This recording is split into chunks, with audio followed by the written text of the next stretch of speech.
చాలా ఈజీగా టేస్టీగా చికెన్ పాప్కార్న్ చేయడానికి కావాల్సిన ఇంగ్రీడియంట్స్ ఇక్కడ మెన్షన్ చేశాను చూడండి.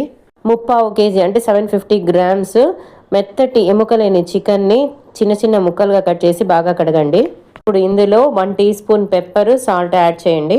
1 టీ స్పూన్ పసుపు, 2 టీ స్పూన్ల కారము యాడ్ చేయండి. 1 బిగ్ సైజ్ లెమన్ జ్యూస్ని యాడ్ చేయండి. యాడ్ చేసి బాగా కలపండి. మ్యారినేట్ చేసుకున్న చికెన్ని హాఫ్ అన్ అవర్ అదే అరగంట పక్కన పెట్టండి.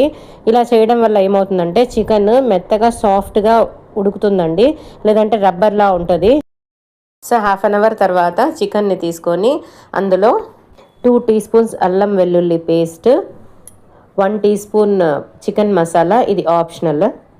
చికెన్ మసాలా ఏ సూపర్ మార్కెట్లో అయినా ఈజీగా దొరుకుతుంది. 1 by 1 వేసుకుంటూ కలుపుకుంటూ పోతేనే మసాలా చికెన్కి బాగా పడుతుందండి. 1 టీ స్పూన్ సోయా సాస్ యాడ్ చేసి చికెన్కి బాగా పట్టించండి. కట్ చేసి పెట్టుకున్న కొత్తిమీరను యాడ్ చేసి బాగా మిక్స్ చేయండి. 6 టీ స్పూన్స్ కార్న్ఫ్లవర్ వేసి చికెన్కి బాగా పట్టించండి. ఈ ఫ్లాట్స్ 1 by 1 యాడ్ చేసుకుంటూ పోతేనే చికెన్కి బాగా కోట్ అవుతాయండి. సో ఇప్పుడు 10 టీ స్పూన్స్ శనగపిండి యాడ్ చేసి బాగా కోట్ చేయండి చికెన్కి.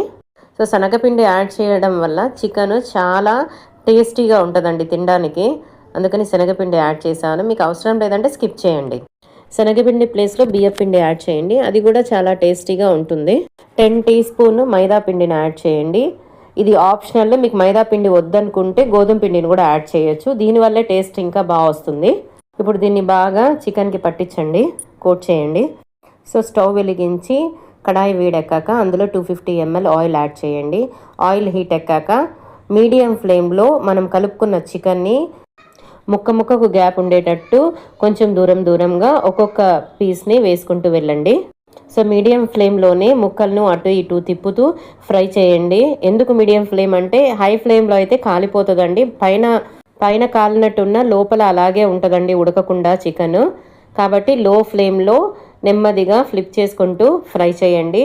గోల్డెన్ కలర్ వచ్చేంత వరకు చికెన్ని ఫ్రై చేసి ఒక బౌల్లో తీసుకోండి. చూడండి ఎంత క్రంచీగా వచ్చాయో చూడండి. సౌండ్ వినిపిస్తుందా మీకు? ఇవి బయట క్రంచీగా లోపల సాఫ్ట్గా చాలా చాలా టేస్టీగా ఉంటాయండి. బయట ఆయిల్స్తో చేసిన చికెన్ రీసైకిల్డ్ ఆయిల్తో చేస్తారు కాబట్టి అది హెల్త్కి అంత మంచిది కాదండి. కాబట్టి ఇంట్లోనే చక్కగా ఇలా చేసి ఇవ్వండి. చూడండి ఎంత బాగుందో, చాలా ఎమ్మీగా టేస్టీగా ఉంటుంది, చాలా క్విక్గా అయిపోతుందండి. మరిన్ని రెసిపీస్ కోసము మా ఛానల్ని లైక్ చేయండి, సబ్స్క్రైబ్ చేయండి, సపోర్ట్ చేయండి ప్లీజ్.